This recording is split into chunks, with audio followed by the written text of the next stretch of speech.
2001 সালে যে পতন হলো, তাদের যে অপশাসন, দুঃশাসন, লুটপাট এবং অনৈতিকতা, লুটপাট শুধু উপর থেকে না, সর্বনিম্ন থেকেও, প্রত্যেকটা জায়গা থেকে, সর্বোচ্চ জায়গা থেকে সর্বনিম্ন পর্যন্ত যে লুটপাটে জড়িত হয় একটা দল, পৃথিবীর ইতিহাসে এইরকম কোন দল আপনি খুঁজে পাবেন না। মানে পুলিশ এবং জুডিশিয়ারিকে এই লুটেরা তন্ত্রের বাহক হিসেবে ব্যবহার করা হয়েছে। যখনই এই অ্যাপিলেট ডিভিশন থেকে এস আলমের দুর্নীতি তদন্ত বন্ধ করেছে, তখনই অনেক মানুষ অনেক ধরনের কমেন্ট করছে যে এই দেশ টিকবে না। ছিল আওয়ামী লীগ প্ল্যান করেছিল প্রথম তাদের মাস্তানতন্ত্র, যে কোনো বিরোধী দলকে সাহায্য করবে, যে কোনো আন্দোলনকে ঠেকিয়ে দেবে, তারপরে বিডিআর, তারপরে আপনার এই পুলিশ, প্যারামিলিটারি, আর্মি, এরপরে এরপরে ইন্ডিয়া। কোনো কিছু কি এই উদ্বোধনকে ঠেকাতে পেরেছে? হেলমেট পরিহিত অবস্থায় অথবা এই খাঁচার ভিতরে ঢুকায়, এইটা তো আমরা অনেকদিন আগে থেকে দেখছি। সেই এর আগের ফেজে যে অন 11 হলো বা তার আগে, এইটা আসলে র্যাব শুরু করেছে যে তাদের ভাষায় জঙ্গিদেরকে ধরে র্যাবের জ্যাকেট পরায়া, তারপরে এই মাথায় হেলমেট নিয়ে, এর অনেকগুলো দিক রয়েছে। সেটা হলো যারা এই আসামিগুলোকে আদালতে নেয়, তাদের ভিতরে একটা অতি সিকিউরিটি প্রবণতা কাজ করে, যে কোত্থেকে ছিনিয়ে নেয় কিনা, কেউ গুলি করে কিনা, এগুলো হতেও পারে, দুই একটা ঘটনা ঘটেছে। কিন্তু এই নিরাপত্তা নিয়ে একটা বাড়াবাড়ি সবসময় থাকে। এইখানে একটা শুরুতে একটা হাইপ তোলা হয়, এখন এই হাইপটা চলবে অনেকদিন।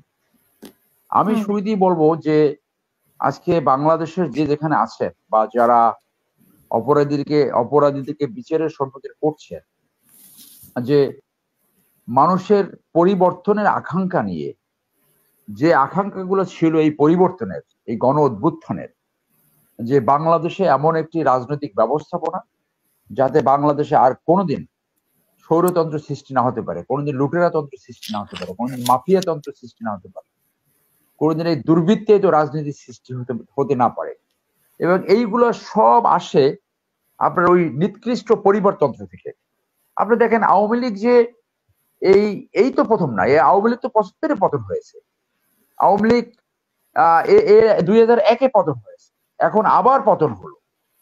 তো এই পতন থেকে তো তারা কোনো লেসন লার্ন করছে না, যে কেন বারংবার পতন হচ্ছে, এবং এই 75 কেন ঘটলো, সেটা তারা আন্তর্জাতিক ষড়যন্ত্র দেখে, প্রেসিডেন্ট জিয়ার ষড়যন্ত্র দেখে ইত্যাদি। কিন্তু সেই সময় অপশাসন, দুঃশাসন নিয়ে কখনই কথা বলে না। একইভাবে তাদের শাসনে যে 2001 সালে যে পতন হলো, তাদের যে অপশাসন, দুঃশাসন, লুটপাট এবং অনৈতিকতা, লুটপাট শুধু উপর থেকে না, সর্বনিম্ন থেকেও, প্রত্যেকটা জায়গা থেকে, সর্বোচ্চ জায়গা থেকে সর্বনিম্ন পর্যন্ত যে লুটপাটে জড়িত হয় একটা দল, পৃথিবীর ইতিহাসে এইরকম কোন দল আপনি খুঁজে পাবেন না যে দলের টপ টু বটম লুটপাটের সাথে জড়িত। আজকে লুটপাটের অবস্থা এমন হয়েছে যে এক্সিকিউটিভ পাওয়ার ব্যবহার করে, ক্ষমতার পাওয়ার ব্যবহার করে একটি ব্যাংক লুটেরাকে 8টা ব্যাংক দেওয়া হলো, তাকে দিয়ে যেভাবে খুশি সেইভাবে ব্যাংক লুটপাট করা হলো। এবং সবাই জানে এই ব্যাংক লুটপাটের পিছনে পতিত প্রধানমন্ত্রীর হাত ছিল, তার নির্দেশ ছাড়া এটা হয় না। কেন হয় না? কারণ প্রধানমন্ত্রী নিশ্চয়ই পেপার পড়েন, নিশ্চয়ই ইন্টেলিজেন্স রিপোর্ট তার কাছে যায়। তো একটা লোক কিভাবে এক মাসে $1 বিলিয়ন সমপরিমাণ টাকা লুটপাট করতে পারে? তো এটা ডাইরেক্ট প্রধানমন্ত্রীর অ্যাপ্রুভাল রয়েছে। তার মানে কি, সেই এটা করাইছে। তো সেই এই প্রধানমন্ত্রী এই লুটপাটটা করালেন, এবং জুডিশিয়ারি, হাইয়েস্ট কোর্ট সেটাকে প্রোটেকশন দিল। আপনার চেম্বার জাজ সেটাকে বলল যে 8 জানুয়ারি পর্যন্ত এটাকে তদন্ত করা যাবে না। 8 জানুয়ারি কেন? 7 জানুয়ারি নির্বাচন, 8 জানুয়ারি আগে এটা তদন্ত করা যাবে। এরপরে অ্যাপিলেট ডিভিশন বলে দিল এটা তদন্ত করা যাবে না, চাইলে বিআইএফইউ অথবা দুদক এটাকে তদন্ত করতে পারে। দুদক এবং বিএফআইইউ সম্পূর্ণভাবে সরকারের নিয়ন্ত্রণে, যেখানে জুডিশিয়ারি সরকারের নিয়ন্ত্রণে। তাহলে পুরো একটা যে আইন বিভাগ, বিচার বিভাগ এবং শাসন বিভাগ, এটা সব একীভূত হয়ে গিয়েছিল, এবং পুরো রাষ্ট্রযন্ত্র এই তিন বিভাগকে নিয়ে পুরা রাষ্ট্রযন্ত্র একটা লুটেরা তন্ত্র কায়েম করেছিল, যেখানে পুলিশ এবং জুডিশিয়ারিকে এই লুটেরা তন্ত্রের বাহক হিসেবে ব্যবহার করা হয়েছে। যখনই এই অ্যাপিলেট ডিভিশন থেকে এস আলমের দুর্নীতি বন্ধ, তদন্ত বন্ধ করেছে, তখনই অনেক মানুষ অনেক ধরনের কমেন্ট করছে যে এই দেশ টিকবে না, এই দেশ এই সরকার তো টিকবে না। এই কথা তো আমরা যখনই টকশো বলছি 2012 থেকে 13 থেকে বলা শুরু করেছি। তো এরকম তো একটা রাষ্ট্র হতে পারে না যেখানে দুর্নীতির তদন্তকে বিচার বিভাগ আরো অ্যাপ্রিসিয়েট করবে, সেইটা না করে তারা এইগুলো করলো। এখন এই ঘুরে আওয়ামী লীগের দেখেন যে এখন তার ছেলে এইখানে বসে, বাইরে বসে সেফ জায়গায় থেকে একটার পর একটা এই বিবৃতি দিয়ে যাচ্ছে, আবল তাবল বলছে। আর এইখানে যারা আওয়ামী লীগ করে, তৃণমূল থেকে একদম উপর লেভেল পর্যন্ত দুই একজন ভালো মানুষ হয়তো আছে, কিন্তু সবাইকে তো বিপদে ঠেলে দিয়ে সে পালিয়ে গেল। এখন তাদেরকে দিয়ে আবার এই বিভিন্ন ধরনের প্রোগ্রাম করার চেষ্টা করছে। কালকে 15ই আগস্ট, কালকে কি করবে সেটা আমরা দেখবো, আমরা বিভিন্ন কথা শুনতে পাচ্ছি। তো এই আমি মনে করি যে এই যে আওয়ামী লীগের এই লোকজন একজনও তো বলে না যে আপনি সেফ জায়গায় চলে গেলেন, আমাদেরকে বিপদে ফেলে আপনি রাজনীতি করার অধিকার রাখেন কিনা। তার ছেলে ওইখানে সেফ জায়গা বসে সে এদেরকে রাস্তায় নামতে বলবে, এরা বিপদে বলবে। সেই জন্য আওয়ামী লীগের নেতাকর্মীর উচিত এই পরিবারতন্ত্রের বিরুদ্ধে ডাইরেক্ট কথা বলা দুই একজন ভালো, কিন্তু আওয়ামী লীগ এই মুহূর্তে রাজনীতি করার অধিকার সম্পূর্ণ হারিয়েছে। যে কারণে আদালত জামাতের নিবন্ধন বাতিল করেছে, যে কারণে এইটাকে নিষিদ্ধ করার কথা বলেছিল, এবং আওয়ামী লীগ যে ধারা ব্যবহার করে এইটাকে ব্যান্ড করেছে জামাতকে, একই দোষে আওয়ামী লীগ দুষ্ট। আওয়ামী লীগ সন্ত্রাসী দল হিসেবে সন্ত্রাসের সাথে জড়িত, দল হিসেবে লুটপাটের সাথে জড়িত, দল হিসেবে গণহত্যার সাথে জড়িত, দল হিসেবে মানবতা বিরোধী অপরাধ ঘটিয়েছে সেইটার সাথে জড়িত। অতএব আওয়ামী লীগ এখান থেকে ক্লিন না হয়ে বাংলাদেশে রাজনীতি করার সুযোগ পাবে কিনা সেইটাই এই সরকার সিদ্ধান্ত নেবে। আমি মনে করি আওয়ামী লীগ রাজনীতি করার অধিকার হারিয়েছে। এই আওয়ামী লীগ 75-এ একবার বিলীন হয়ে গেছিল, এখন আবার এই গণহত্যা ঘটিয়ে সন্ত্রাসী কার্যক্রম ঘটাইছে, কিন্তু 2009 থেকে এই সন্ত্রাসী কার্যক্রম ঘটাইয়া তাদের রাজনীতি করার অধিকার হারিয়েছে। তারা এই নামে আর বাংলাদেশে রাজনীতি করার অধিকার রাখে না। সেইটাই তত্ত্বাবধায়ক সরকার, এই যে অন্তর্বর্তীকালীন সরকার, বিপ্লবী সরকার, তারা সেইখানে সঠিক ব্যবস্থা নেবে বলে আমি মনে করি। এখন এই এই ওখানে বসে যে তার ছেলে বিভিন্ন কথা বলছে, যারা নামবে এই পরিবারতন্ত্রের পক্ষে, এই পতিতর পক্ষে, এই স্বৈরাচারীর পক্ষে, তারাও অপরাধে জড়ায় যাবে। আমি মনে করি সেইখানে অ্যাকশন নেবে। সেইখানেই তাদেরকে এই হেলমেট পরাইয়া রক্ষিত অবস্থায় নিয়ে যায়, এইটা মিডিয়া হাইপ সৃষ্টি হয়।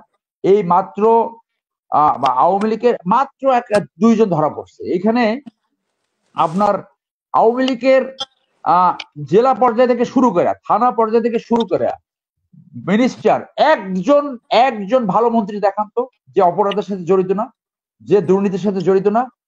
আইনমন্ত্রী একজন ভালো লোকের সন্তান, উনি একটা মামলা পরিচালনা করছে অ্যাজ এ ডিফেন্স লয়ার, আপনার এই প্রসিকিউশন হিসেবে শেখ সাহেবের মামলা, যেটা 75-এর হত্যাকাণ্ড। উনি 2009 থেকে বনানীতে 23 নম্বর রোডটা বন্ধ করে রাখছে। 17 বছর এই রাস্তাটা বন্ধ করে রেখেছে। এটা কি ওনার বাবার রাস্তা?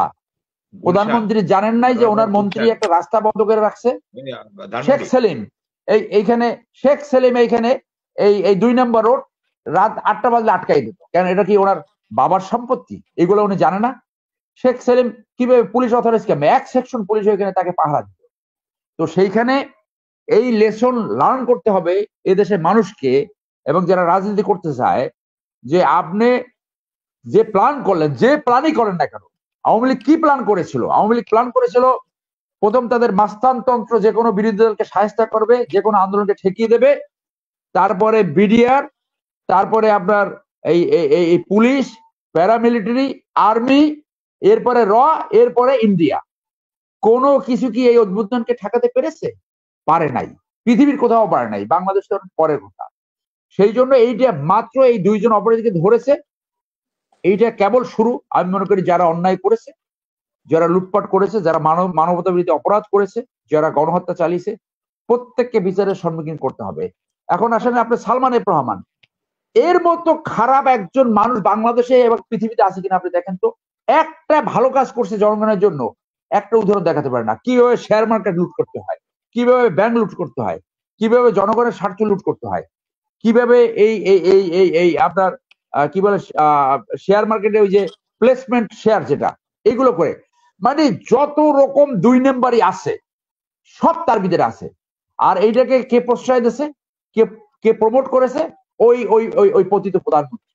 কারণ তার প্রশ্রয় ছাড়া এইগুলো কখনো সৃষ্টি হইতে পারে না। সেই জন্য এদের প্রত্যেকের বিচার করতে হবে, না হলে যে বিপ্লবী সরকার গঠিত হয়েছে, যে বিপ্লব হয়েছে, তার অবজেক্টিভস, এইম এন্ড অবজেক্টিভস, তাদের যে লক্ষ্য এবং উদ্দেশ্য অত্যন্ত ফ্রাস্ট্রেট হবে। এই বিপ্লবী সরকারের সামনে হিউজ চ্যালেঞ্জ, এবং তাদেরকে এই চ্যালেঞ্জ অতিক্রম করতে হবে। আদারওয়াইজ বাংলাদেশ আবার অন্ধকারে পড়বে। আমরা দেখতে পাই কোন একটা অংশ ভাবছে তারা ক্ষমতায় চলে আসছে, অনেকে বেনিফিট হবে, বেনিফিশিয়ারি হবে, দেয়ার ইজ নো ডাউট। কিন্তু এই ধারণা যদি মানুষের ভিতরে সৃষ্টি হয়, এক লুটেরা তন্ত্র থেকে রাষ্ট্র আর এক লুটেরা তন্ত্রে যাবে, এক দুর্বৃত্তায়ন থেকে রাষ্ট্র আর এক দুর্বৃত্তায়নে পতিত হবে, তাহলে মানুষ আবার ফ্রাস্ট্রেট হবে। তাহলে এই বিপ্লবের লক্ষ্য এবং উদ্দেশ্য সম্পূর্ণ ফ্রাস্ট্রেট হবে। সেই জায়গায় যাতে না যায়, খারাপ লোক, চরিত্রহীন লোক এবং দুর্নীতিবাদ যে দলেরই হোক, তাদের সেই শাস্তি দিতে হবে। এবং 2001 থেকে 6 পর্যন্ত যে লুটপাট হয়েছে সেই সময়, বিএনপির সময়, সেইগুলোকেও আপনার বিচার কমপ্লিট করতে হবে। তাহলেই এই বিপ্লবের এই যে গণ অভ্যুত্থান হয়েছে সেইটার উদ্দেশ্য সার্থক হবে। ধন্যবাদ।